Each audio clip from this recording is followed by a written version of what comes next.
আসসালামু আলাইকুম। লিজেন্স পরিবারের পক্ষ থেকে সবাইকে শুভেচ্ছা। তো আমাদের হচ্ছে অনলাইন এক্সাম ব্যাচের যে পরীক্ষাগুলো হচ্ছে তার মধ্যে হচ্ছে আজকে আমরা বায়োলজি এক্সাম 1 এমসিকিউ সলভ করবো এখন। তো তাহলে শুরু করে দেই আমরা। তো বায়োলজি এক্সাম 1-এর প্রথম প্রশ্ন ছিল যে হচ্ছে লাইপোকন্ড্রিয়া কার রূপক নাম, মানে হচ্ছে লাইপোকন্ড্রিয়া কার নাম।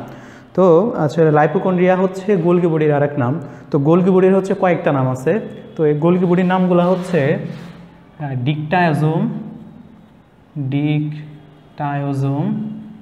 তারপর হচ্ছে ইডিওজোম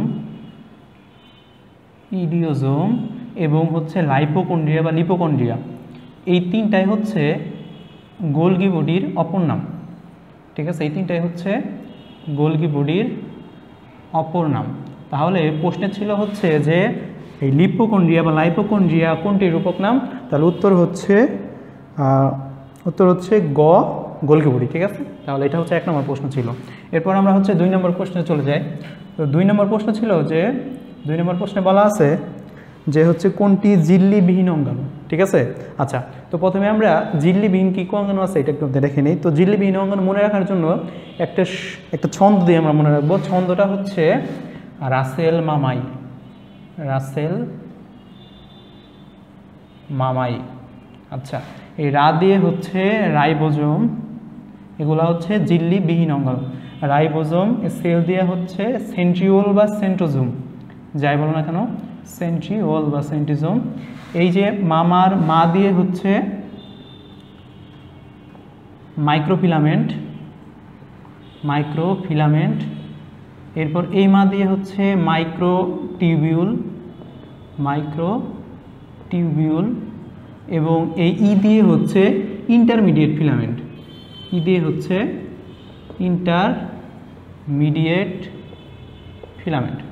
ঠিক আছে, ইন্টারমিডিয়েট ফিলামেন্ট। তাহলে হচ্ছে দেখো, এগুলো যদি হচ্ছে ঝিল্লিবিহীন অঙ্গাণু হয় আর বাকি যে সমস্ত অঙ্গাণু আছে উদ্ভিদ কোষের মধ্যে সবগুলাই হচ্ছে ঝিল্লিযুক্ত অঙ্গাণু। তাহলে দেখো প্রশ্নে অপশানে কী কী দেওয়া আছে? অপশানে দেওয়া আছে মাইটোকন্ড্রিয়া, গোলগি বডি, রাইবোজোম এবং প্লাস্টিড। তাহলে উত্তর হচ্ছে গ, রাইবোজোম। ঠিক আছে, তাহলে উত্তর হচ্ছে গ, রাইবোজোম।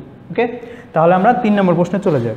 তাহলে দেখো 3 নম্বর প্রশ্নে বলা আছে যে হচ্ছে চর্বি সঞ্চয়কারী প্লাস্টিডের নাম কি? চর্বি সঞ্চয়কারী প্লাস্টিডের নাম। আচ্ছা, তো চর্বি সঞ্চয়কারী প্লাস্টিড আসলে বলতে বোঝায় আসলে চর্বি সঞ্চয়কারী লিউকোপ্লাস্ট। তো লিউকোপ্লাস্ট হচ্ছে 3 ধরনের। যারা হচ্ছে শর্করা সঞ্চয় করে তাদেরকে বলা হয় হচ্ছে অ্যামাইলোপ্লাস্ট।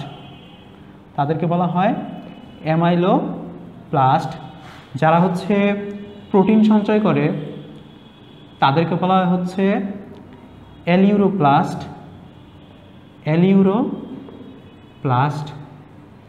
এরপর হচ্ছে যারা হচ্ছে লিপিড বা তেল বা স্নেহ জাতীয় পদার্থ সঞ্চয় করে রাখে তাদেরকে বলা হয় হচ্ছে ইলিওপ্লাস্ট। তো দেখো আমরা আমাদের ইউটিউব চ্যানেলে কিন্তু এই লিউকোপ্লাস্টে একটা ক্লাস আছে, ওখানে কিন্তু এখানে বিস্তারিত বলা আছে যে কোনটার নাম কীভাবে আসলো। আচ্ছা, তাহলে দেখো প্রোটিন সঞ্চয়কারী নাম হচ্ছে অ্যালিউরোপ্লাস্ট। তাহলে প্রশ্নে ছিল হচ্ছে যে চর্বি সঞ্চয়কারী প্রোটিন হচ্ছে অ্যালিউরোপ্লাস্ট, লিপিড হচ্ছে ইলিওপ্লাস্ট। তাহলে প্রশ্নে বলা ছিল হচ্ছে চর্বি সঞ্চয়কারী প্লাস্টিডের নাম কি? তাহলে চর্বি সঞ্চয়কারী বা লিপিড সঞ্চয়কারী প্লাস্টিডের নাম হচ্ছে ইলায়োপ্লাস্ট। তাহলে এটা হচ্ছে অ্যান্সার। তো ইলায়োপ্লাস্টটা আসছে হচ্ছে ইংরেজি ওয়েল থেকে আসছে ইলিও। ওয়েল মানে কি আমরা জানি তেল বা চর্বি। তাহলে 3 নম্বর প্রশ্নের উত্তর হচ্ছে ইলায়োপ্লাস্ট, সেটা হচ্ছে ক নাম্বার, 3-এ ক হচ্ছে অ্যান্সার। আচ্ছা, এরপরে আমরা চলে যাই হচ্ছে 4 নম্বর প্রশ্নে। তো 4 নম্বর প্রশ্নে কি বলা আছে? 4 নম্বর প্রশ্নে বলা আছে যে নীল বর্ণের রঞ্জক পদার্থকে কি বলা হয়? ঠিক আছে, আচ্ছা, তো দেখো উদ্ভিদের প্লাস্টিডে অনেক ধরনের রঞ্জক পদার্থ থাকে। তো তার মধ্যে কিছু রঞ্জক পদার্থের আমি নাম বলি, এই নামগুলা মনে রাখতে হবে এবং এদের কালারগুলো মনে রাখতে হবে। তো একটা হচ্ছে ফাইকোসায়ানিন, অপশনের মধ্যে যেটা দেওয়া আছে ক নম্বর অপশন, ফাইকোসায়ানিন। এটার কালার হচ্ছে নীল, ফাইকোসায়ানিন। এটা কীভাবে মনে রাখবো আমরা? আচ্ছা, এই ফাইকো মানে হচ্ছে শৈবাল, তার মানে এটা হচ্ছে শৈবালে থাকে। এরপরে যে সায়ানিন, এই সায়ানিনের অর্থ হচ্ছে নীল। তো এক ধরনের ব্যাকটেরিয়া আমরা জানি যার নাম হচ্ছে সায়ানোব্যাকটেরিয়া, সায়ানোব্যাকটেরিয়া বাংলা কি? সায়ানোব্যাকটেরিয়া বাংলা হচ্ছে নীলাভ সবুজ শৈবাল, তাই না? এটা হচ্ছে নীলাভ সবুজ শৈবাল। তাহলে দেখো এই সায়ানো, এখানে কিন্তু সায়ানো কথাটা আছে, এখানেও কিন্তু সায়ানো কথাটা আছে। যেহেতু সায়ানিন মানে হচ্ছে নীল, এই জন্য এই সায়ানোব্যাকটেরিয়া কিন্তু নীলাভ সবুজ, তাই না? তাহলে এই ফাইকোসায়ানিন হচ্ছে নীল রঙের। এরপর হচ্ছে মনে রাখতে হবে হচ্ছে ক্যারোটিন। ক্যারোটিন হচ্ছে কমলা, এটা কিন্তু মনে রাখতে হবে, ক্যারোটিন হচ্ছে কমলা। এরপর হচ্ছে জ্যান্থোফিল। জ্যান্থোফিল হচ্ছে হলুদ। জ্যান্থোফিল কি? জ্যান্থোফিল হচ্ছে হলুদ। এরপরে অপশনের মধ্যে একটা দেওয়া আছে হচ্ছে ফাইকোএরিথ্রিন। ফাইকোএরিথ্রিন, তো মনে রাখবা যে যেখানে এরিথ্রো বা এরিথ্রিন কথাটা থাকবে সেটা হচ্ছে লাল, ঠিক আছে? সেটা হচ্ছে লাল। কীভাবে মনে রাখবো আমরা? তো আমরা জানি এক ধরনের রক্তকণিকা হচ্ছে বায়োলজি সেকেন্ড পেপারে অর্থাৎ জুলজিতে এরিথ্রোসাইট। এরিথ্রোসাইট মানে হচ্ছে লোহিত রক্তকণিকা, এরিথ্রোসাইট, তাই না? এটাকে লোহিত রক্তকণিকা কেন বলা হয়? কারণ এই যে এরিথ্রো কথাটা আছে, এরিথ্রো কথাটার মানে হচ্ছে লাল, ঠিক আছে? তাহলে এরিথ্রিন এটা হচ্ছে লাল। লাস্ট ওয়ান দেখো, ঘ নাম্বার অপশনে দেওয়া আছে ফিউকোজ্যান্থিন। ফিউকোজ্যান্থিন, এই ফিউকোজ্যান্থিনের কালার হচ্ছে বাদামি, এটা হচ্ছে বাদামি। তো বাদামি শৈবাল, বাদামি শৈবালের ইংরেজি হচ্ছে ফিওফাইটা। এই ফিওফাইটাতে হচ্ছে ফিউকোজ্যান্থিন এটা থাকে। তাহলে প্রশ্ন ছিল হচ্ছে যে নীল বর্ণের রঞ্জক পদার্থকে কি বলা হয়? তাহলে নীল বর্ণের রঞ্জক পদার্থ হচ্ছে ফাইকোসায়ানিন, অর্থাৎ অপশন ক। তাহলে 4-এর অ্যান্সার হচ্ছে ক, ঠিক আছে? আচ্ছা, এরপরের প্রশ্নে আমরা যাই, 5 নম্বর প্রশ্ন। তো 5 নম্বর প্রশ্নে বলা আছে যে কোষ চক্রের কোন পর্যায়ে ডিএনএর প্রতিলিপন হয়? তো দেখো, কোষ বিভাজনকে হচ্ছে কোষ চক্রকে দুইটা ভাগে ভাগ করা হয়, একটা হচ্ছে ইন্টারফেস আর একটা হচ্ছে বিভাজন পর্যায়ে। তো ইন্টারফেস যে ধাপটা আছে, এই ইন্টারফেস ধাপটাকে 3টা পর্যায়ে ভাগ করা হয়। একটা হচ্ছে বিরাম 1, এরপর হচ্ছে সিনথেসিস বা সংশ্লেষ, সিনথেসিস বা সংশ্লেষ। আবার বিরাম 1কে বলা হয় গ্যাপ 1 বা G1 বলা হয়, এবং বিরাম 2 বা গ্যাপ 2, বিরাম 2 বা গ্যাপ 2। তো এই 3টা পর্যায়ে কি হয়? তো বিরাম 1-এ হচ্ছে ডিএনএ প্রতিলিপনের জন্য যে সমস্ত এনজাইম দরকার, যে সমস্ত পদার্থগুলো দরকার, এই বিরাম 1-এ এই পদার্থগুলো তৈরি হয়, এবং ওই পদার্থগুলোকে ব্যবহার করে এই সিনথেসিস বা সংশ্লেষ পর্যায়ে এখানে হচ্ছে ডিএনএ প্রতিলিপন হয়, এখানে হচ্ছে ডিএনএ প্রতিলিপন হয় বা ডিএনএ রেপ্লিকেশন হয়, ঠিক আছে? আচ্ছা, আর বিরাম 2-তে হচ্ছে বিভাজন পর্যায়ের জন্য বা এম ফেজের জন্য যে সমস্ত এনজাইম দরকার সেগুলো এখানে তৈরি হয়। তাহলে প্রশ্ন ছিল যে হচ্ছে কোষচক্রের কোন পর্যায়ে ডিএনএ প্রতিলিপি তৈরি হয়? তাহলে অ্যান্সার হচ্ছে খ, অর্থাৎ সংশ্লেষ। এই যে সংশ্লেষ, ঠিক আছে? তাহলে 5-এর অ্যান্সার হচ্ছে খ, ঠিক আছে? আচ্ছা, তাহলে আমরা নেক্সট কোশ্চেনে যাই। তো নেক্সট কোশ্চেন হচ্ছে 6 নম্বর কোশ্চেন। 6 নম্বর কোশ্চেন হচ্ছে নিচের কোনটি সূচনা কোডন? আচ্ছা, তো খুবই গুরুত্বপূর্ণ একটা কোশ্চেন, এখান থেকে প্রশ্ন আসে এই কোডন থেকে। তো সূচনা কোডন হচ্ছে AUG, এটা কিন্তু মাথায় রাখতে হবে যে যখন প্রোটিন তৈরির প্রক্রিয়া শুরু হবে, অর্থাৎ ট্রান্সলেশন শুরু হবে, প্রথমেই কিন্তু এই কোডনটা তৈরি হবে, এবং এই কোডনটা নির্দেশ করে হচ্ছে ম্যাথিউনিনকে। ম্যাথিউনিন নামক যে অ্যামাইনো অ্যাসিড আছে এটাকে নির্দেশ করে AUG, ঠিক আছে? আর বাকি অপশনগুলোতে লক্ষ্য করো, যে সমস্ত কোডনগুলো দেওয়া আছে সেগুলো হচ্ছে UAA, UGA এবং UAG। এই যে সবগুলা, অর্থাৎ ওয়া উগা ওয়াক, এগুলো হচ্ছে স্টপ কোডন, স্টপ কোডন। অর্থাৎ এই কোডনগুলো যখন থাকবে ট্রান্সলেশনের সময়, তখন কিন্তু ট্রান্সলেশনটা বন্ধ হয়ে যাবে, এই জন্য এগুলোকে বলা হচ্ছে স্টপ কোডন। তাহলে প্রশ্ন ছিল হচ্ছে যে নিচের কোনটি সূচনা কোডন? তাহলে উত্তর হচ্ছে ক, AUG। তাহলে 6-এর আনসার হচ্ছে ক, ঠিক আছে? আচ্ছা, তাহলে আমরা নেক্সট কোশ্চেনে যাই। নেক্সট কোশ্চেন হচ্ছে যে ক্রসিং ওভার দেখা যায় কোথায়? আচ্ছা, তো ক্রসিং ওভার দেখা যায় হচ্ছে মায়োসিস কোষ বিভাজনের যে প্রোফেজ 1 আছে, মায়োসিস কোষ বিভাজনের প্রোফেজ 1, ঠিক আছে? প্রোফেজ 1-এর একটা উপপর্যায়। তো প্রোফেজ 1-এর হচ্ছে 5টা উপপর্যায় আছে, ঠিক আছে? 5টা উপপর্যায়ের মধ্যে এর হচ্ছে 5টা উপপর্যায়। এই 5টা উপপর্যায়ের মধ্যে একটা উপপর্যায় হচ্ছে প্যাকাইটিন, এটা হচ্ছে প্যাকাইটিন, ঠিক আছে? প্যাকাইটিন। তো আমি সবগুলো লিখি আগে। 5টা উপপর্যায় কী কী? লেপটোটিন, তো তোমরা জানো এগুলো আসলে। লেপটোটিন, তারপর হচ্ছে জাইগোটিন, যেহেতু তোমরা পরীক্ষা দিচ্ছ অবশ্যই এগুলো জানো, জাইগোটিন, প্যাকাইটিন, ডিপ্লোটিন এবং ডায়াকাইনেসিস, ডিপ্লোটিন এবং ডায়াকাইনেসিস।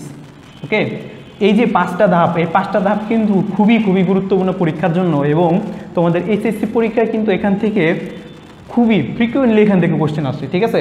তো এখান থেকে কিন্তু মনে রাখতে হবে অবশ্যই। এবং এই যে প্যাকাটিন ধাপ, এখানে হচ্ছে ক্রসিং ওভার হয়, ঠিক আছে, এখানে হচ্ছে ক্রসিং ওভার হয়। তো ক্রসিং ওভার সম্পর্কে বিস্তারিত আমরা পড়বো, যে সিএনসির প্রশ্ন যখন আমরা সলিউশন করবো তখন ক্রসিং ওভারটা দেখবো আমরা। তাহলে প্রশ্ন ছিল যে ক্রসিং ওভার কোথায় দেখা যায়, সেটা হচ্ছে প্যাকাইটিন ধাপে, অর্থাৎ 6-এর গ নাম্বার হচ্ছে উত্তর।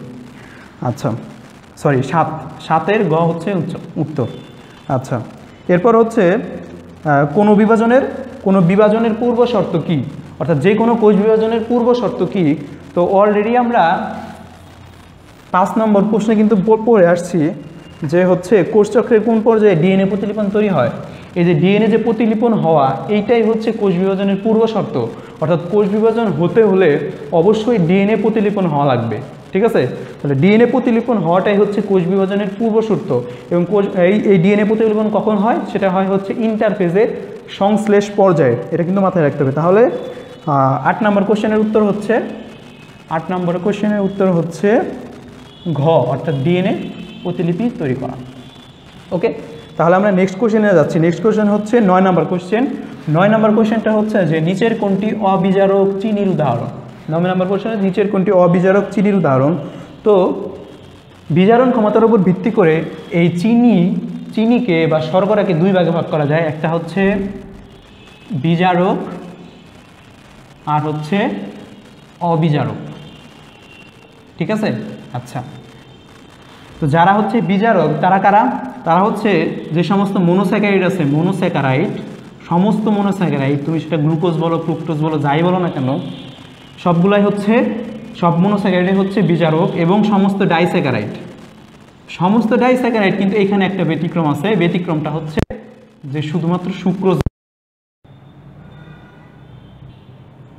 আচ্ছা, তাহলে বিজারক হচ্ছে ডাইস্যাকারাইড, কিন্তু এখানে হচ্ছে সুক্রোজ বাদে। তার মানে বিজারক শর্করা হচ্ছে সমস্ত মনোস্যাকারাইড, সমস্ত ডাইস্যাকারাইড, কিন্তু ডাইস্যাকারাইডের মধ্যে সুক্রোজ বাদে, ঠিক আছে। ওকে, আর অবিজারক শর্করাগুলোর মধ্যে হচ্ছে, যেহেতু এখানে সুক্রোজ বাদ দিছি বিজারকের মধ্যে, তাহলে অবিজারকের এখানে সুক্রোজ চলে আসবে, তাহলে সুক্রোজ।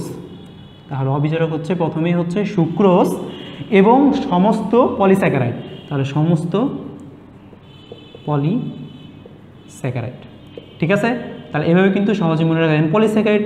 এখন অনেক মনোস্যাকারাইড আছে, মনোস্যাকারাইডের নামগুলো মনে রাখতে হবে। ডাইস্যাকারাইড, অনেক ডাইস্যাকারাইড আছে, এগুলো মনে রাখতে হবে। আবার এদিকে অনেক পলিস্যাকারাইড আছে, পলিস্যাকারাইডগুলোর নাম মনে রাখতে হবে, তাহলে কিন্তু এমসিকিউ উত্তর করা সহজ হবে। তাহলে আমাদের প্রশ্নে ছিল যে কোনটি অবিজারক চিনির উদাহরণ। তাহলে দেখো এখানে মিলাম, অবিজারক চিনি কোনটা, সুক্রোজ। তাহলে অপশন হচ্ছে গ, তাহলে 9-এর অ্যান্সার হচ্ছে গ, এটা হচ্ছে উত্তর।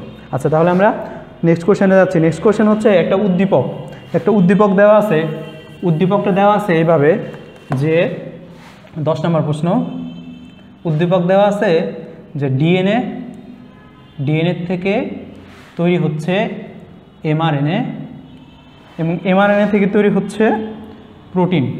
ওকে, এই উদ্দীপকটা দেওয়া আছে। এখন প্রশ্ন করছে 10 নম্বরে যে প্রবাহ চিত্রটিকে কি বলা হয়, এটাকে কি বলা হয়।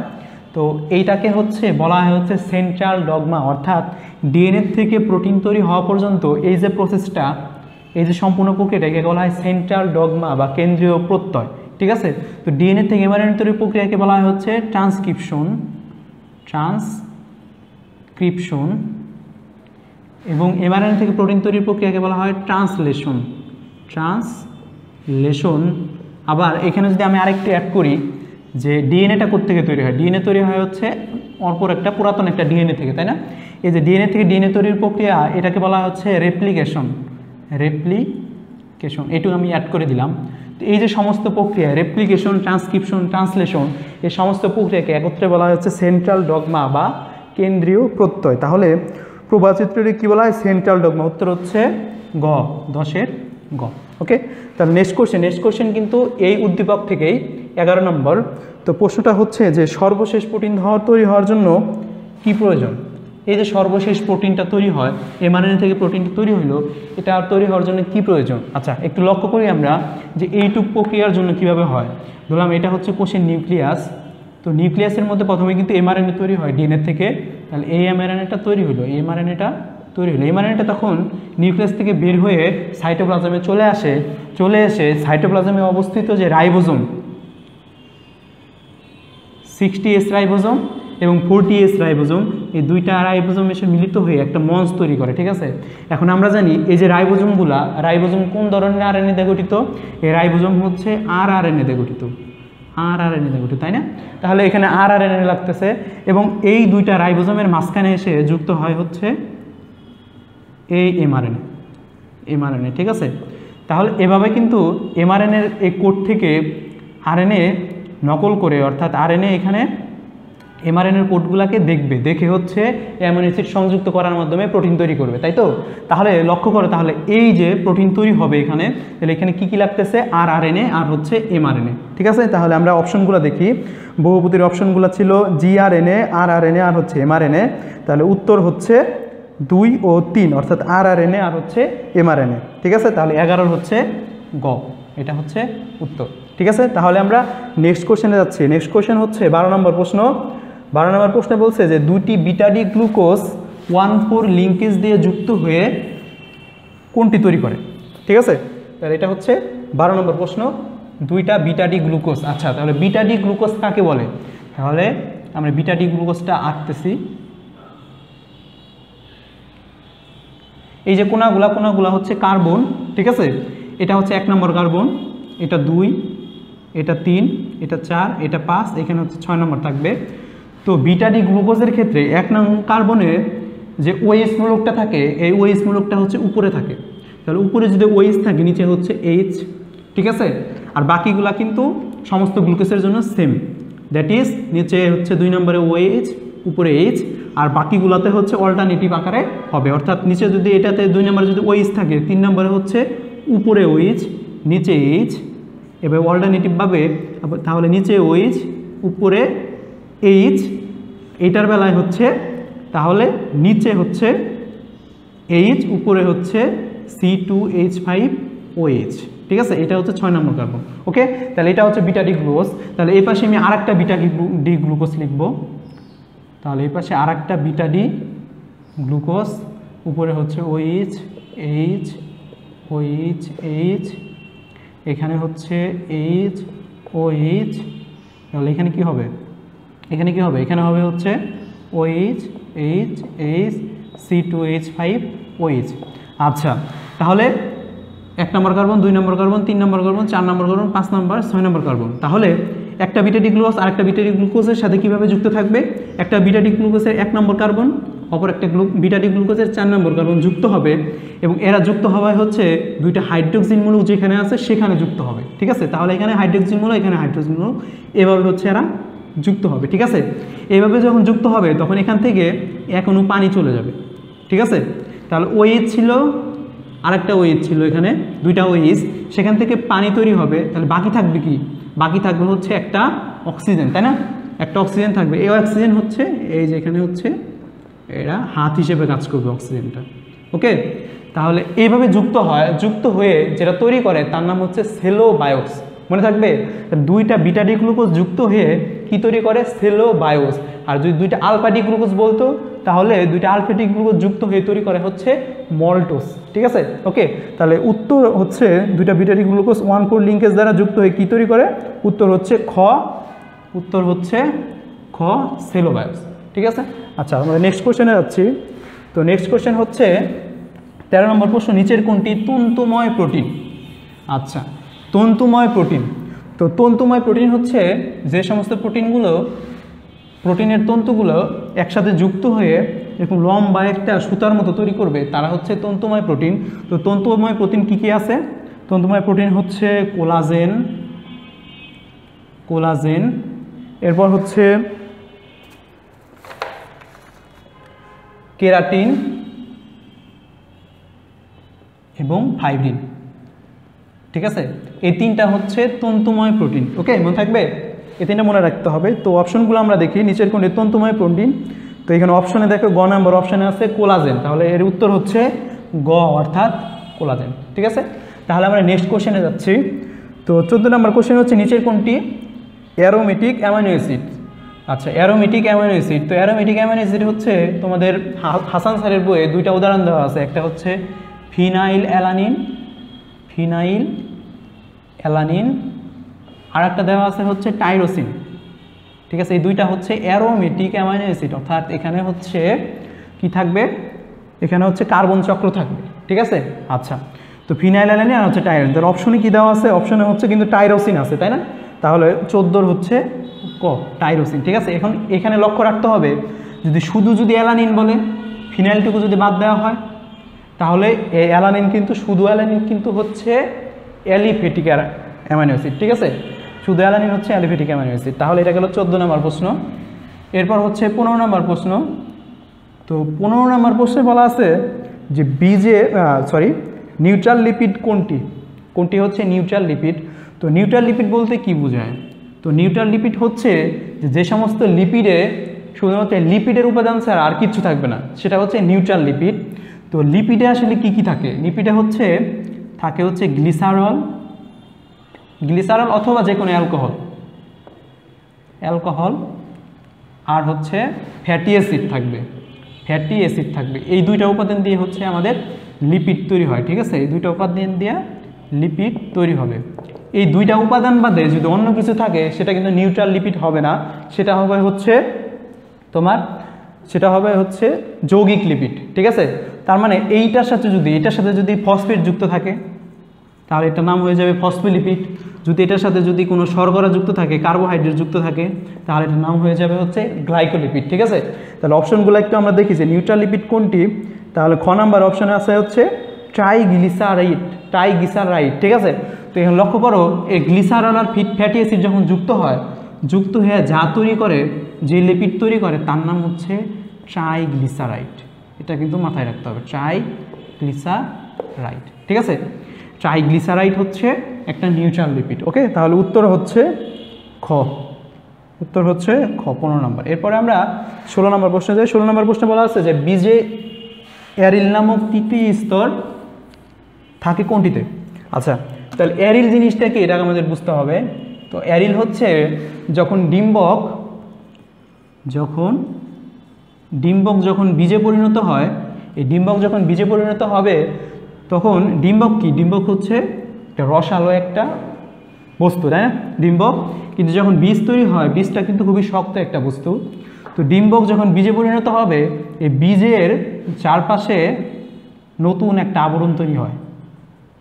ঠিক আছে, আবরণ তৈরি হয়, এই আবরণকে বলা হচ্ছে অ্যারিল। ঠিক আছে, বীজের চারপাশে একটা নতুন একটা স্তর যুক্ত হয়, এর নাম হচ্ছে অ্যারিল। তো অ্যারিল থাকে কাদের ক্ষেত্রে? অ্যারিল থাকে হচ্ছে লিচু, তারপর হচ্ছে কাঠলিচু এবং জায়ফল, এই তিনটাতে হচ্ছে অ্যারিল দেখা যায়। ঠিক আছে, তাহলে অপশনগুলো আমরা একটু দেখি। অপশনে দেওয়া আছে হচ্ছে আম, জাম, কাঁঠাল এবং লিচু। তাহলে 16 নম্বরের অ্যান্সার হচ্ছে ঘ, অর্থাৎ লিচুতে হচ্ছে অ্যারিল দেখা যায়। এরপর 17 নম্বর প্রশ্ন হচ্ছে যে ইমাস্কুলেশন প্রক্রিয়ায় ফুলের কোন অংশটি সরিয়ে নেওয়া হয়? আচ্ছা, তো কৃত্রিম প্রজননের কলা কৌশলের একটা ধাপ হচ্ছে ইমাস্কুলেশন। এ সময় কি করা হয় যে এই সময় যদি কোনো একটা ফুল বা পুষ্প যদি উভলিঙ্গ হয়, তাহলে উভলিঙ্গে থাকলে কি হবে? উভলিঙ্গ ফুলে কি থাকে? পুংকেশরও থাকে আর হচ্ছে তোমার স্ত্রী অর্থাৎ গর্ভাশয়ে থাকে, তাই না? কিন্তু যদি একই ফুলের মধ্যে পুংকেশর গর্ভাশয় দুইটাই থাকে, সেক্ষেত্রে কিন্তু স্বপরাগায়ন হওয়ার একটা চান্স থাকে, তাই না? স্বপরাগায়ন রোধ করার জন্য তখন ওই ফুল থেকে এই যে পুংকেশর আছে, এই পুংকেশরটাকে ধ্বংস করে দেওয়া হয়, এটাকে সরিয়ে নেওয়া হয় বা কেটে দেওয়া হয়। এই পদ্ধতিটাকে বলা হচ্ছে ইমাস্কুলেশন। ঠিক আছে, তাহলে প্রশ্ন ছিল যে ইমাস্কুলেশন প্রক্রিয়ায় ফুলের কোন অংশটি সরিয়ে নেওয়া হয়? তাহলে উত্তর হচ্ছে ক, পুংকেশর। তাহলে 17 হচ্ছে ক। ওকে, আচ্ছা, এরপর হচ্ছে 18 নম্বর প্রশ্ন। 18 নম্বর প্রশ্ন বলা আছে যে স্ত্রী গ্যামিটোফাইটে কোনটি উপস্থিত? আচ্ছা, অনুপস্থিত। তো স্ত্রী গ্যামিটোফাইটে কি কি থাকে এটা আমরা একটু দেখে নেই। এটা হচ্ছে একটা স্ত্রী গ্যামেটোফাইটের একটা গর্ভযন্ত্র, ঠিক আছে। এই গর্ভযন্ত্রে কী কী থাকে? গর্ভযন্ত্রে থাকে হচ্ছে নিচের দিকে 3টা নিউক্লিয়াস থাকে। এই 3টা নিউক্লিয়াসের মধ্যে মাঝখানেরটাকে বলা হয় হচ্ছে ডিম্বাণু, এবং ডিম্বাণুর দুই পাশে যে নিউক্লিয়াসটা বা কোষ, এই দুইটাকে বলা হয় হচ্ছে সহকারী কোষ। যেহেতু ডিম্বাণুকে সে ঢেকে রাখতেছে, তাহলে এর নাম হচ্ছে সহকারী কোষ। এরপরে মাঝখানে থাকে হচ্ছে 2টা নিউক্লিয়াস। এই 2টা নিউক্লিয়াসকে বলা হয় হচ্ছে সেকেন্ডারি নিউক্লিয়াস। একে বলা হয় সেকেন্ডারি নিউক্লিয়াস। এবং ডিম্বাণুর বিপরীত দিকে, বিপরীত মেরুতে 3টা নিউক্লিয়াস থাকে, এদেরকে বলা হয় হচ্ছে প্রতিপাদ কোষ বা প্রতিপাদ নিউক্লিয়াস। তাহলে এই যে 4টা জিনিস, এই 4টা জিনিস নিয়ে কিন্তু আমাদের স্ত্রী গ্যামেটোফাইট তৈরি হয়, তাই না? তাহলে আমরা যদি অপশনগুলো দেখি, অপশনের মধ্যে দেওয়া আছে যে প্রতিপাদ নিউক্লিয়াস আছে, এরপর হচ্ছে সাহায্যকারী নিউক্লিয়াস বা সহকারী নিউক্লিয়াস আছে, এরপর হচ্ছে জনন নিউক্লিয়াস। দেখো তো এখানে জনন নিউক্লিয়াস আছে, জনন নিউক্লিয়াস কিন্তু নাই। এরপরে হচ্ছে সেকেন্ডারি নিউক্লিয়াস, সেকেন্ডারি নিউক্লিয়াসও আছে। তাহলে এটার উত্তর হচ্ছে গ, অর্থাৎ জনন নিউক্লিয়াস। তাহলে আমি প্রশ্ন করবো তোমাকে যে জনন নিউক্লিয়াস তাহলে কোথায় থাকে? জনন নিউক্লিয়াস থাকে হচ্ছে পুং গ্যামেটোফাইট, ঠিক আছে। আচ্ছা, এটা হলো 18 নম্বর প্রশ্ন। এরপর আমরা 19 নম্বর প্রশ্নে যাই। তো 19 নম্বর প্রশ্নে বলছে যে নিষেকের পর ভ্রূণ উৎপন্ন হয় কোথা থেকে, অর্থাৎ নিষেকের পরে ভ্রূণ কোথা থেকে তৈরি হবে, এটা হচ্ছে আমার প্রশ্ন। তো ভ্রূণ তৈরি হয় হচ্ছে ডিম্বাণু থেকে, অর্থাৎ ডিম্বাণু যেটা নিষেকের আগে ডিম্বাণু ছিল, সেটাই কিন্তু পরবর্তীতে ভ্রূণ তৈরি করবে, ঠিক আছে। আচ্ছা, এরপরে যেটা হচ্ছে ডিম্বক ছিল, যেটা নিষেকের আগে ডিম্বক ছিল, সেটা হচ্ছে বীজে পরিণত হবে, ঠিক আছে। আর যেটা হচ্ছে ডিম্বক ত্বক ছিল, ডিম্বকের চারপাশে যেটা ত্বক ছিল, তাহলে বোঝাই যাচ্ছে যে ডিম্বক যেহেতু বীজে পরিণত হয়, তাহলে ডিম্বক ত্বক কিসে পরিণত হবে? বীজত্বকে পরিণত হবে, বীজত্বকে পরিণত হবে, ঠিক আছে। আচ্ছা, এরকমভাবে তোমাদের বইয়ের 10ম অধ্যায়ে এই নিষেকের আগে নিষেকের পরে একটা ছক দেওয়া আছে। এই ছকটা কিন্তু খুবই খুবই গুরুত্বপূর্ণ, এটা তোমাদের পড়ে নিতে হবে। আচ্ছা, তাহলে নিষেকের পর ভ্রূণ উৎপন্ন হয় কোন অংশ থেকে? তাহলে ডিম্বাণু থেকে। অপশন হচ্ছে খ, 19-এর খ, এটা হচ্ছে উত্তর। ওকে, আমরা তাহলে শেষ প্রশ্নে চলে আসছি। শেষ প্রশ্নে অর্থাৎ 20 নম্বর প্রশ্নে বলা আছে যে এপিগাইনাস ফুল কোনটি? এটা হচ্ছে একটা বহুপদী সমাপ্তি সূচক একটা প্রশ্ন। এপিগাইনাস ফুল বলতে কি বোঝায়? এপিগাইনাসের বাংলা হচ্ছে গর্ভ শীর্ষ। এপিগাইনাস বা গর্ভ শীর্ষ, ওকে। আচ্ছা, গর্ভ শীর্ষ বলতে আসলে কি বোঝায়? এই গর্ভ শীর্ষ বলতে বোঝায় যে এটা হচ্ছে একটা ফুলের গর্ভাশয়, ওকে। এটা হচ্ছে একটা ফুলের গর্ভাশয়, এটা হচ্ছে গর্ভাশয়। তো গর্ভাশয়ের উপরে যদি বাকি সমস্ত স্তবকগুলো থাকে, বাকি স্তবক বলতে কি বোঝায়? গর্ভাশয় বাদে আর কি থাকে? থাকে হচ্ছে পুংকেশর, থাকে হচ্ছে বৃত্তি এবং দল। এই গর্ভাশয়ের উপরে যদি এই বৃত্তি, দল এবং পুংকেশরগুলো থাকে, তাহলে সেটাকে বলা হচ্ছে গর্ভশীর্ষ, অর্থাৎ গর্ভাশয়ের শীর্ষে থাকে এরা, ঠিক আছে। তার মানে এইভাবে থাকবে। এটা যদি বৃত্তি হয়, এরপর এগুলো যদি হয় হচ্ছে তোমার পুংকেশর, এগুলা হচ্ছে উপরে থাকবে, ঠিক আছে। আর এখানে থাকবে হচ্ছে, এখানে থাকবে হচ্ছে গর্ভাশয়, এখানে থাকবে হচ্ছে গর্ভাশয়, ওকে। তাহলে গর্ভাশয়, তাহলে গর্ভশীর্ষ ফুল কী কী আছে? গর্ভশীর্ষ ফুল হচ্ছে তোমাদের বই দেওয়া আছে 2টা, কুমড়া এবং পেয়ারা, এই 2টা, ঠিক আছে। তাহলে অপশনগুলো মিলাও একটু। অপশনে কিন্তু 2টা দেওয়া আছে, কুমড়া এবং পেয়ারা, 1 আর 2, অর্থাৎ উত্তর হচ্ছে 20-এর ক, ঠিক আছে। তাহলে এই হচ্ছে ছিল আমাদের বায়োলজি এক্সাম 1-এর এমসিকিউ সলভ, ঠিক আছে। তাহলে এখন আমরা হচ্ছে বায়োলজি এক্সাম 1-এর সিকিউ কোশ্চেন সলভ করব। তো সিকিউ কোশ্চেনের প্রথম কোশ্চেনটা ছিল যে শিক্ষক ক্লাসে কোষ বিভাজনের 2টি প্রক্রিয়া বোঝাতে গিয়ে বললেন একটা মাধ্যমে ভ্রূণ থেকে বিশাল ত্রিমি সৃষ্টি করা সম্ভব, আর একটা ছাড়া মেন্ডেলের সূত্র ব্যাখ্যা অসম্ভব। তার মানে 2টা ক্লু দেওয়া আছে। তো প্রথমে আমরা হচ্ছে 1 নম্বরের ক আর খ নম্বর কোশ্চেনটা দেখি। প্রথম ক নম্বর কোশ্চেনে ছিল যে জেনেটিক কোড কাকে বলে। তো খুবই সহজ একটা প্রশ্ন। হচ্ছে যে জীবের বৈশিষ্ট্য প্রকাশের জন্য এমআরএনএতে, এটা যদি একটা এমআরএনএ হয়, এমআরএনএর মধ্যে এভাবে নাইট্রোজেন বেসগুলা এখানে কোড করা থাকবে, বিভিন্ন ধরনের এ, ইউ, জি, সি, এ, জি, এরকম অনেকগুলা কোড এরকম কিন্তু করা থাকবে এখানে, ঠিক আছে। আচ্ছা, তো এই জীবের বৈশিষ্ট্য প্রকাশের জন্য এমআরএনএতে অবস্থিত পাশাপাশি পরপর 3টা নিউক্লিওটাইড বেস, এই 3টা নিউক্লিওটাইড বেসকে বলা হয় হচ্ছে জেনেটিক কোড, ঠিক আছে। তাহলে mRNA-তে অবস্থিত পাশাপাশি 3টি নিউক্লিওটাইড বেসকে জেনেটিক কোড বলে। এটা গেল ক নাম্বার। খ নাম্বার হচ্ছে ক্রসিং ওভার বলতে কি বুঝো? তো ক্রসিং ওভার ঘটে হচ্ছে মায়োসিস কোষ বিভাজনের প্রোফেজ 1-এর প্যাকেটিন ধাপে। তো এখানে কি হয়, এখানে হচ্ছে দুইটা নন সিস্টার ক্রোমাটিডের মধ্যে অংশের বিনিময় ঘটে। তাহলে এই দুইটা যদি ক্রোমোজোম হয়, এই দুইটা ক্রোমোজোমের এই ক্রোমোজোমের যে ক্রোমাটিড, এইটার যে ক্রোমাটিড, এই দুইটা এই ক্রোমাটিড আর এই ক্রোমাটিডকে বলা হয় হচ্ছে নন সিস্টার ক্রোমাটিড। ঠিক আছে, তাহলে এই ক্রোমাটিডের সাথে এই ক্রোমাটিডের অংশের বিনিময় ঘটবে। তো অংশের বিনিময় হওয়ার সময় প্রথমে কি হয়, এদের একই অংশ বরাবর ভেঙে যায়। এই ক্রোমাটিডের একই অংশ বরাবর ভেঙে যায়। ওকে, একই অংশ বরাবর ভেঙে যায়। প্রথমে একই অংশ বরাবর ভেঙে যায়, এক নম্বর হচ্ছে একই অংশ বরাবর ভেঙে যায়। দ্বিতীয় ধাপ হচ্ছে এই যে ভেঙে গেল, ভেঙে যাওয়ার পরে এদের মধ্যে অংশের বিনিময় ঘটবে।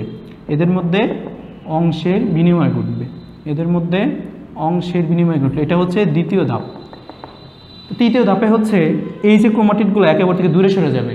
এই দূরে সরে যাওয়াকে বলা হচ্ছে টার্মিনালাইজেশন। তাহলে তৃতীয় ধাপ হচ্ছে টার্মিনালাইজেশন ঘটবে, একে বলা হচ্ছে ক্রসিং ওভার। ঠিক আছে, এই তিনটা ধাপে যদি আমরা বর্ণনা দিই তাহলে কিন্তু আমরা ফুল মার্কস পাবো। ওকে, এরপর হচ্ছে গ নাম্বার প্রশ্ন।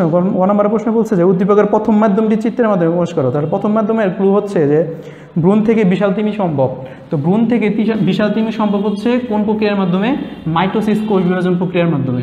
তাহলে এখানে আমাদের মাইটোসিস কোষ বিভাজনের প্রক্রিয়ার ধাপগুলো বর্ণনা করতে বলছে। তো আমরা জানি মাইটোসিস কোষ বিভাজনের কয়টা ধাপ?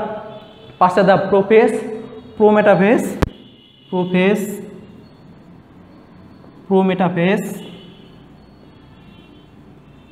মেটাফেজ, অ্যানাফেজ এবং টেলোফেজ। তো এইখানে হচ্ছে তোমাকে কি করতে হবে? অবশ্যই চিত্র দিতে হবে। বায়োলজিতে কিন্তু অবশ্যই চিত্র কিন্তু আবশ্যক। তাহলে এখানে চিত্র অবশ্যই দিতে হবে 5টা ধাপের জন্য। এবং এগুলার যে এখানে যে কী হচ্ছে, কী পরিবর্তন হচ্ছে নিউক্লিয়াসের মধ্যে, এই পরিবর্তনগুলো তোমাকে পয়েন্ট আকারে লিখতে হবে। যদি তুমি পয়েন্ট আকারে লিখতে পারো এবং চিত্র দিতে পারো, অবশ্যই তুমি 3-3 পাবা। ঠিক আছে, তাহলে এইটা হচ্ছে এভাবেই উত্তর করা উচিত। তাহলে চিত্র আঁকতে হবে এবং পয়েন্ট আকারে এখানে উত্তর করতে হবে। ঠিক আছে, তাহলে এইভাবে হচ্ছে ক নম্বরের প্রশ্ন উত্তর করতে হবে। আচ্ছা, এরপর লাস্ট প্রশ্ন হচ্ছে উদ্দীপকের দ্বিতীয় মাধ্যমটি জীবে বৈচিত্র্য আনতে সক্ষম। ঠিক আছে, তাহলে দ্বিতীয় মাধ্যমটি হচ্ছে কি? দ্বিতীয় মাধ্যম হচ্ছে মায়োসিস কোষ বিভাজন। ঠিক আছে, বলছে যে মেন্ডেলের সূত্র ব্যাখ্যা অসম্ভব। কীভাবে মেন্ডেলের সূত্র ব্যাখ্যা অসম্ভব? কারণ হচ্ছে কোনটি ছাড়া? সেটা হচ্ছে মায়োসিস কোষ বিভাজন ছাড়া। তাহলে মায়োসিস কোষ বিভাজনের গুরুত্ব, ঘ নাম্বার চাইছে মায়োসিস কোষ বিভাজনের গুরুত্ব। তো এটা হচ্ছে একটা বর্ণনামূলক প্রশ্ন। এটা হচ্ছে তোমাকে অবশ্যই পয়েন্ট আকারে লিখতে হবে যে মায়োসিস কোষ বিভাজনের কারণে কি কি আমাদের সুবিধা হয়। যেমন হচ্ছে মায়োসিস কোষ বিভাজন, আমি 2-1টা বলতেছি যে মায়োসিস কোষ বিভাজনের মাধ্যমে নতুন প্রকরণ সৃষ্টি করা সম্ভব, জীবের মধ্যে বিভিন্ন ধরনের বৈচিত্র্য সৃষ্টি করা সম্ভব, এবং মায়োসিস কোষ বিভাজনের মাধ্যমেই কিন্তু আমাদের ক্রোমোজোম সংখ্যা কিন্তু সমতা থাকে। তার মানে আমরা মানুষের ক্রোমোজোম সংখ্যা হচ্ছে 46টা, পরবর্তীতে প্রজন্মে কিন্তু এই 46টা ক্রোমোজোমই থাকবে। এটাও কিন্তু মায়োসিস কোষ বিভাজনের মাধ্যমে সুরক্ষিত থাকে। ঠিক আছে, এভাবে অনেকগুলা এখানে আসবে। তো এইগুলো তোমাকে কিন্তু পয়েন্ট আকারে 1 নম্বর 2 নম্বর এভাবে কিন্তু পয়েন্ট আকারে তোমাকে লিখতে হবে, তাহলেই কিন্তু তুমি বেশি নাম্বার পাইতে পারবা। ওকে, তাহলে এটা ছিল আমাদের হচ্ছে প্রথম কোশ্চেনের সলভ। ওকে, এখন হচ্ছে দ্বিতীয় প্রশ্ন। তো দ্বিতীয় প্রশ্ন হচ্ছে ছিল যে এখানে বলছে যে জীববিজ্ঞান ক্লাসের শিক্ষক 2 ধরনের পলিস্যাকারাইড নিয়ে আলোচনা করছিল। তার মানে 2টা পলিস্যাকারাইড নিয়ে এখানে আলোচনা করছেন, যার একটাকে আমরা প্রতিদিন খায়া থাকি। তাহলে এটা হচ্ছে 1 নম্বর ক্লু। দ্বিতীয় নম্বর ক্লু হচ্ছে দ্বিতীয়টা সাধারণত গবাদি পশু খেয়ে থাকে। ঠিক আছে, তো ক্লুগুলো আসলে কি আমরা পরে বলতেছি, আগে আমরা ক আর খ নাম্বারটা দেখি। ক নাম্বারে ছিল হচ্ছে অ্যামিনো অ্যাসিড কি? খুবই সহজ একটা কোয়েশ্চেন। অ্যামিনো অ্যাসিডের সংকেত হচ্ছে একটা অ্যালকাইল মূলক থাকবে এবং কার্বনের হাতের মধ্যে একটা হাতে হচ্ছে হাইড্রোজেন থাকবে, একটা হাতের সাথে অ্যালকাইল মূলক যুক্ত থাকবে, একটা হাতে অ্যামিনো মূলক থাকবে, আর একটা হাতে হচ্ছে কার্বক্সিলিক মূলক থাকবে। ঠিক আছে, তাহলে এখান থেকে কিন্তু আমরা অ্যামিনো অ্যাসিডের সংজ্ঞা দিতে পারি যে অ্যামিনো অ্যাসিড কাকে বলে? অ্যামিনো অ্যাসিড হচ্ছে প্রোটিনের মনোমার। ঠিক আছে, তাহলে অ্যামিনো অ্যাসিড হচ্ছে প্রোটিন তৈরি করে। তাহলে অ্যামিনো অ্যাসিড হচ্ছে প্রোটিনের মনোমার যেখানে একটা অ্যামিনো মূলক এবং একটি কার্বক্সিলিক অ্যাসিড মূলক থাকে। ঠিক আছে, সহজ। তাহলে অ্যামিনো অ্যাসিড হচ্ছে প্রোটিনের মনোমার যেখানে একটা অ্যামিনো অ্যাসিড মূলক এবং একটা কার্বক্সিলিক অ্যাসিড মূলক থাকে। ওকে, হয়ে গেল। এবারে খ নাম্বার হচ্ছে বিজারক শর্করা বলতে কি বুঝো? তো বিজারক শর্করা হচ্ছে যারা হচ্ছে কোনো বস্তুকে বিজারণ করতে পারে, ঠিক আছে, যারা হচ্ছে বিজারণ করতে সক্ষম তারাকে বলা হয় বিজারক শর্করা। তো এরকম বিজারক শর্করা কী কী আছে? তো আমরা জানি বিজারক শর্করা হচ্ছে সমস্ত মনোস্যাকারাইড, সমস্ত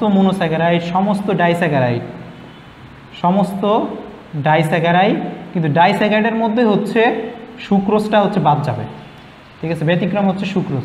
তার মানে সুক্রোজ বাদে সমস্ত মনোস্যাকারাইড, সমস্ত ডাইস্যাকারাইড হচ্ছে আমাদের বিজারক শর্করা। ওকে, এই বিজারক শর্করা কাকে বিজারিত করতে পারে? তো এটা একটা পরীক্ষা করা যায় সুন্দর। তো তোমরা বেনেডিক্ট দ্রবণের নাম শুনছো, তাই না? বেনেডিক্ট দ্রবণের নাম শুনছো বা টলেন বিকারকের নাম শুনছো। তো বেনেডিক্ট দ্রবণ বা টলেন বিকারণের মাধ্যমে কিন্তু এটা বিজারক কিনা এটা কিন্তু প্রমাণ করা যায়, ঠিক আছে।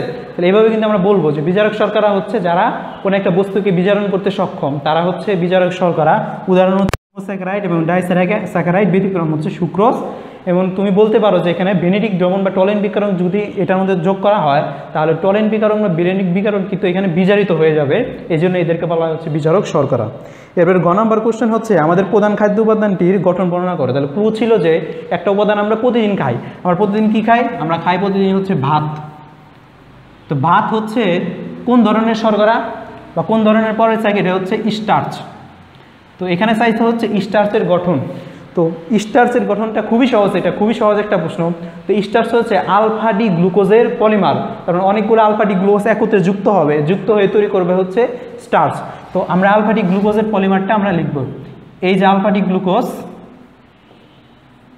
তো আমরা জানি আলফা ডি গ্লুকোজের 1 নম্বর কার্বনের নিচে থাকে OH, উপরে থাকে H, আর বাকিগুলোতে কিন্তু সেম, নিচে OH, 2 নম্বরে অল্টারনেটিভ ওয়েতে কিন্তু OH আর H গুলা বসবে।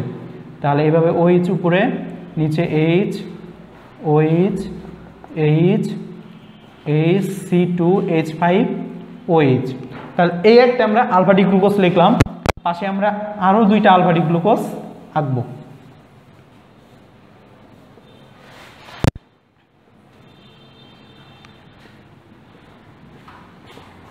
ওকে, তাহলে এখানে আলফা ডি, তাহলে OH, H, OH, H, এখানে হচ্ছে H, OH, এখানে হচ্ছে OH, H, H, C2H5, OH।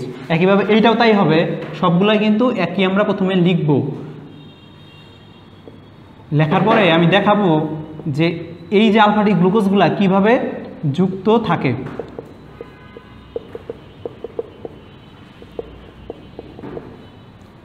তাহলে আমরা 3টা হচ্ছে আলফা ডি গ্লুকোজ লিখলাম। তো এই যে আলফা ডি গ্লুকোজ, একটা আলফা ডি গ্লুকোজ, একটা আলফা ডি গ্লুকোজ, এটার সাথে যুক্ত থাকে হচ্ছে এই যে এটা হচ্ছে 1 নম্বর কার্বন, এটা 4 নম্বর কার্বন, 4 নম্বর কার্বন এবং 1 নম্বর কার্বনের OH এর সাথে দিয়ে যুক্ত থাকে। এই OH এর এখান থেকে যখন পানি বের হয়ে যায় তখন একটা অক্সিজেন থাকে, এই অক্সিজেন দিয়ে এইভাবে যুক্ত থাকে। এইভাবে এখানেও তাই হবে, এখানেও তাই থাকবে। তাহলে এইরকম অসংখ্য কিন্তু বন্ধন তৈরি হবে, অসংখ্য বন্ধন তৈরি হওয়ার মাধ্যমে হচ্ছে একটা স্টার্চ তৈরি হবে। তো আমরা তো অসংখ্য খাতার মধ্যে লিখতে পারবো না, তাহলে এভাবে কিন্তু অনেকগুলা কিন্তু এভাবে বন্ধন যুক্ত হবে, যুক্ত হয়ে হচ্ছে স্টার্চ তৈরি করবে। তাহলে খাতার মধ্যে কিন্তু আমরা এতগুলা কিন্তু আমরা লিখতে পারবো না, সেজন্য আমরা কি করব, যে কোনো একটা বন্ধনকে আমরা খাতার ভিতরে মানে হচ্ছে ব্র্যাকেটের ভিতরে রাখবো। তাহলে একটা বন্ধনকে আমরা ব্র্যাকেটের ভিতরে, কিন্তু 2টা বন্ধন লিখছিলাম আমরা, এই একটা বন্ধনকে কিন্তু আমরা বাইরে রাখছি ব্র্যাকেটের, আরেকটা হচ্ছে ভিতরে রাখছি, এবং রেখে এখানে আমরা n সংখ্যক দিয়ে দিব। n মানে বোঝাচ্ছে যে অনেকগুলা, n এর মান হতে পারে 100, 200, 300, 400, অসংখ্য হতে পারে। এভাবে n সংখ্যক যুক্ত হয়ে হচ্ছে স্টার্চ তৈরি করবে, ঠিক আছে। তাহলে এইভাবে কিন্তু হচ্ছে আমাদের দৈনন্দিন জীবনে আমরা যেটা খাই সেটা হচ্ছে স্টার্চ, এভাবে কিন্তু তৈরি হয়, ঠিক আছে। তাহলে এই এই এই এই চিত্রটা তুমি দিতে পারো তাহলে কিন্তু তুমি এখানে ফুল মার্কস পাবা। ওকে, তাহলে আমরা নেক্সট কোশ্চেনে যাচ্ছি। নেক্সট কোশ্চেন হচ্ছে যে আমাদের দৈনন্দিন জীবনে দ্বিতীয় উপাদানটির গুরুত্ব উল্লেখ করো। তাহলে দ্বিতীয় উপাদানটা হচ্ছে সেলুলোজ। তো সেলুলোজের এখানে ব্যবহার চাইছে, সেলুলোজের গুরুত্ব চাইছে। তো সেলুলোজের গুরুত্ব আমরা একটা ছন্দ দিয়ে মনে রাখবো। ছন্দটা হচ্ছে বিনা ফটোতে ক্রোম স্টেশন থেকে, ক্রোম নামক একটা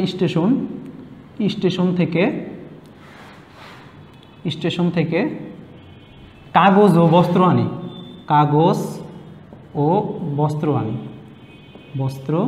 আনি। দেখো আমরা জানি হচ্ছে কাগজ বা বস্ত্র মানে হচ্ছে এই ধরনের যদি টান সামগ্রী কেউ দেয় তাহলে সেক্ষেত্রে কিন্তু একটা হচ্ছে স্লিপ লাগে, স্লিপের মধ্যে ফটো লাগে, তাই না? তো আমি কি করছি এখানে ওই বিনা ফটো ওই বিনা স্লিপ ছাড়াই আমরা হচ্ছে ক্রোম স্টেশন থেকে কাগজ ও বস্ত্র আনছি, এটাতে মনে রাখবো। তাহলে এগুলো কী নির্দেশ করে? তো এই বিনা দিয়ে হচ্ছে বিস্ফোরক নাইট্রেট, মানে নাইট্রেট বিস্ফোরক, তাহলে এটা হচ্ছে নাইট্রেট বিস্ফোরক। তার মানে হচ্ছে সেলুলোজ হচ্ছে নাইট্রেট বিস্ফোরক তৈরিতে ব্যবহার করা হয়।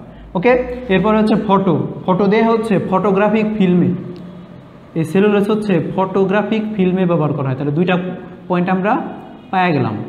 ওকে, এরপর হচ্ছে ক্রোম স্টেশন, ক্রোম স্টেশন দিয়ে আমরা মনে রাখবো যে ক্রোমাটোগ্রাফি, ক্রোমাটোগ্রাফিতে যে বিভিন্ন ধরনের ফেজ ব্যবহার করা হয়, তো ক্রোমাটোগ্রাফির স্টেশনারি ফেজে এই সেলুলোজটা ব্যবহার করা হয়। ঠিক আছে, তাহলে এটা গেল হচ্ছে 3 নম্বর পয়েন্ট। ওকে, এরপর হচ্ছে কাগজ ও বস্ত্র।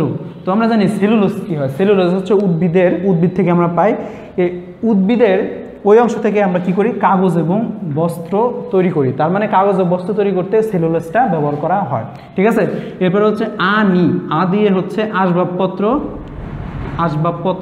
আর নি দিয়ে হচ্ছে নির্মাণ সামগ্রী। ঠিক আছে, তার মানে আসবাবপত্র নির্মাণ সামগ্রী তৈরিতে ব্যবহার করা হয়। তার মানে একটা পয়েন্ট, 2 নম্বর পয়েন্ট, 3 নম্বর পয়েন্ট, এটা 4 নম্বর পয়েন্ট, এটা 5 নম্বর পয়েন্ট। তার মানে এতে 5টা পয়েন্ট কিন্তু হয়ে গেল। তাহলে এভাবে যদি আমরা পয়েন্ট আকারে যদি লিখতে পারি তাহলে কিন্তু আমরা ফুল নাম্বার পাবো এখান থেকে। ওকে, তাহলে 2টা কোশ্চেন আমাদের শেষ হলো। এখন হচ্ছে এটা আমাদের শেষ প্রশ্ন। তো শেষ প্রশ্ন হচ্ছে আমাদের যে বলা আছে ক নাম্বার হচ্ছে যৌন প্রজনন আর খ নাম্বার হচ্ছে অযৌন প্রজনন 3 নম্বরে। তাহলে 2টা ক্লু দেওয়া আছে, যে যৌন প্রজনন আর হচ্ছে অযৌন প্রজনন। তাহলে ক নাম্বার কোশ্চেন হচ্ছে অপুংজনি কি? তো অপুংজনি মানে হচ্ছে অপুংজনি বা পার্থেনোজেনেসিস, ঠিক আছে, বা অপুংজনি কাকে বলে? আচ্ছা, তো আমরা জানি কি, আমরা জানি হচ্ছে যে যখন হচ্ছে নিষেক হয়, নিষেকের সময় ডিম্বাণুর সাথে শুক্রাণু যুক্ত হয়ে এটা পরবর্তীতে ভ্রূণ তৈরি করে। ঠিক আছে, এটা হচ্ছে স্বাভাবিক প্রক্রিয়া। কিন্তু এই পার্থেনোজেনেসিস প্রক্রিয়ায় কি হয়, পার্থেনোজেনেসিস প্রক্রিয়ায় এই ডিম্বাণুটা শুক্রাণুর সাথে মিলিত না হয়ে সরাসরি ডিম্বাণুটা ভ্রূণে পরিণত হয়। একে বলা হয় হচ্ছে পার্থেনোজেনেসিস বা অপুংজনি। ওকে, তাহলে সংজ্ঞাটা হয়ে গেল যে পার্থেনোজেনেসিস কাকে বলে, ডিম্বাণু শুক্রাণুর সাথে মিলিত না হয়ে যদি সরাসরি ভ্রূণ তৈরি করে তাহলে তাকে বলা হয় পার্থেনোজেনেসিস। ওকে, এবারে খ নাম্বার কোশ্চেনটা লক্ষ্য করো, বলছে যে পার্থেনোজেনেসিস বলতে কি বুঝো? তার মানে ক নাম্বার আর খ নাম্বার কোশ্চেন কিন্তু একই। তো যেহেতু খ নাম্বার বলছে বলতে কি বুঝো, তাহলে পার্থেনোজেনেসিসের এখানে সংজ্ঞা দিব আমরা। প্রথমে আমরা খ নাম্বারে কী করবো, সংজ্ঞা দিব, দেওয়ার পরে এই পার্থেনোজেনেসিসের প্রকারভেদ লিখবো আমরা। তো পার্থেনোজেনেসিসের 2 ধরনের, হ্যাপ্লয়েড পার্থেনোজেনেসিস আর হচ্ছে ডিপ্লয়েড পার্থেনোজেনেসিস। তো হ্যাপ্লয়েড পার্থেনোজেনেসিসে যে ভ্রূণটা তৈরি হয় সেটা হচ্ছে হ্যাপ্লয়েড, অর্থাৎ এখানে n সংখ্যক ক্রোমোজোম থাকে। এবং যদি পার্থেনোজেনেসিস প্রক্রিয়ায় ওই ভ্রূণটা যদি ডিপ্লয়েড হয়, অর্থাৎ 2n সংখ্যক ক্রোমোজোম থাকে, তখন সেটাকে বলা হয় হচ্ছে ডিপ্লয়েড পার্থেনোজেনেসিস। ওকে, তাহলে এই 3টা লাইন যদি আমরা অ্যাড করে দিই তাহলে কিন্তু আমার খ নাম্বার হয়ে যাবে। ওকে, এরপরে গ নাম্বার লক্ষ্য করো, বলছে যে কৃষিক্ষেত্রে খ প্রক্রিয়ার ভূমিকা কী? তো খ নাম্বার প্রক্রিয়া হচ্ছে অযৌন জনন। তো অযৌন জনন আমাদের কিভাবে কৃষিক্ষেত্রে ভূমিকা রাখে লক্ষ্য করো, তোমাদের বইয়ে অযৌন প্রজননের অনেকগুলা কিন্তু হচ্ছে প্রক্রিয়া দেওয়া আছে। ঠিক আছে, তার মধ্যে একটা হচ্ছে কৃত্রিম স্বাভাবিক অঙ্গজ প্রজনন, 1 নম্বর হচ্ছে স্বাভাবিক অঙ্গজ প্রজনন। স্বাভাবিক অঙ্গজ প্রজনন হচ্ছে তোমরা ওখানে দেখবা যে হচ্ছে মূল দিয়ে কিছু উদ্ভিদ হচ্ছে বংশবৃদ্ধি করে। তাহলে যে সমস্ত উদ্ভিদ মূল দিয়ে বংশবৃদ্ধি করে তাহলে সহজেই আমরা যদি ওই গাছ থেকে মূল সংগ্রহ করে যদি আমরা আমাদের ক্ষেতে যদি লাগাই তাহলে কিন্তু সহজেই আমরা ফসলটা পাই, তাই না? এটা খুবই সহজ একটা প্রক্রিয়া। তাহলে এভাবে কিন্তু অযৌন প্রজননের মাধ্যমে আমরা সহজেই ফসল পেতে পারি। তো এরকম মূল দ্বারা কী হয়, এরকম উদাহরণ তুমি দিয়ে দিবা। মূল দ্বারা হয় যেমন হচ্ছে তোমার মিষ্টি আলু, তারপর হচ্ছে কাঁকরোল, পটল, এগুলো তুমি উদাহরণের মধ্যে দিয়ে দিবা। এরপর হচ্ছে কাণ্ড দিয়েও কিন্তু হয়, কাণ্ড দিয়ে কোনটা হয়, যেমন হচ্ছে মিষ্টি আলু, ঠিক আছে, তারপর হচ্ছে বাঁশের যে সাকার, তারপরে হচ্ছে তোমার কলা গাছ, এগুলো কিন্তু কাণ্ড দ্বারা কিন্তু এদের প্রজননটা হয়। ঠিক আছে, আচ্ছা এরপরে তুমি কৃত্রিম প্রজনন, কৃত্রিম অঙ্গজ প্রজনন করতে পারে। কৃত্রিম অঙ্গজ প্রজনন হচ্ছে বিভিন্ন ধরনের কলম, যেমন শাখা কলম, গুটি কলম, জোড়া কলম, এগুলো কিন্তু হচ্ছে কৃত্রিম অঙ্গজ প্রজননের মধ্যে পড়ে। ঠিক আছে, এরপরে 3 নম্বর তুমি নিতে পারো হচ্ছে পার্থেনোজেনেসিস, যেটা আমরা অলরেডি খ নম্বরে পড়ে আসছি। এটাও কিন্তু একটা অঙ্গজ প্রজননের বা এটা হচ্ছে অযৌন প্রজননের মধ্যে পড়ে। ঠিক আছে, এভাবে যদি তুমি পয়েন্ট আকারে তুমি যদি বর্ণনা দিতে পারো 1-1.5 পেজ, তাহলে কিন্তু তুমি ফুল মার্কস এখান থেকে পাবা অবশ্যই। ঠিক আছে, তাহলে এরপর আমরা 3 নম্বরের শেষ প্রশ্নে চলে আসছি। শেষ প্রশ্নটা হচ্ছে যে উদ্দীপকের ক প্রক্রিয়ার গ্যামেটগুলো একে অপরের সাথে কিভাবে মিলিত হয়, অর্থাৎ যৌন প্রজননে কিভাবে ডিম্বাণুর সাথে শুক্রাণু মিলিত হয় এই প্রক্রিয়াটা। তো ডিম্বাণুর সাথে শুক্রাণু মিলিত হওয়ার প্রক্রিয়াটাকে কি বলে? তো আমরা জানি এই প্রক্রিয়াটাকে বলা হয় ফার্টিলাইজেশন বা নিষেক। তাহলে নিষেক প্রক্রিয়াটাই কিন্তু এখানে বর্ণনা হিসেবে চাওয়া হয়েছে। তাহলে এইটা কিন্তু খুবই সুন্দরভাবে কিন্তু উত্তর করা যায়। তো তোমাদের বই কিন্তু এই প্রক্রিয়াটা 4টা ধাপে দেওয়া আছে। তো আমি খুব সংক্ষেপে বলে দিব যে তোমরা কিভাবে হচ্ছে উত্তরটা করতে পারো। তো এখানে অবশ্যই একটা চিত্র লাগবে। চিত্রটা হচ্ছে একটা গর্ভাশয়ের চিত্র লাগবে। তো আমি গর্ভাশয়টা আঁকাচ্ছি।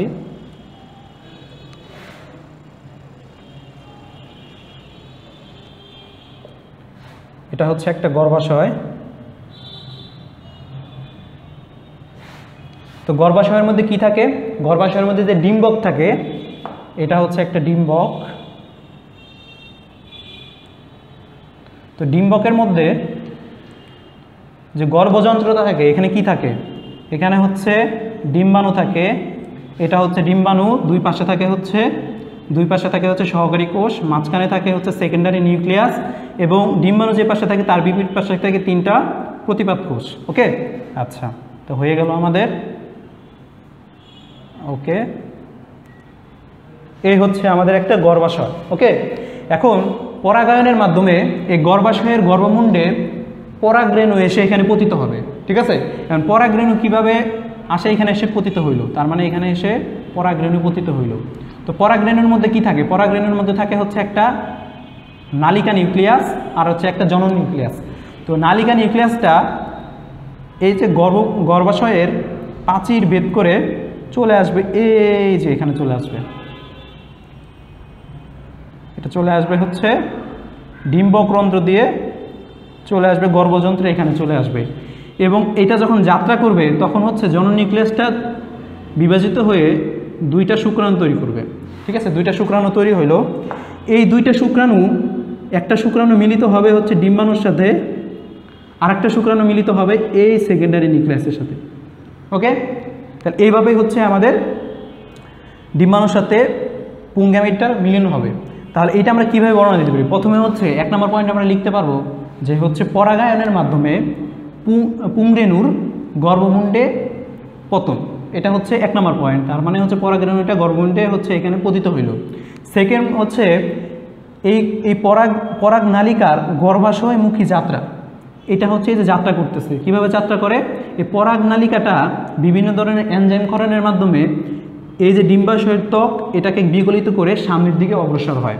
ঠিক আছে, তার মানে 2 নম্বর পয়েন্ট আসবে যে এই পরাগনালিকার গর্ভাশয়মুখী বা ডিম্বক যন্ত্রের মুখী যাত্রা।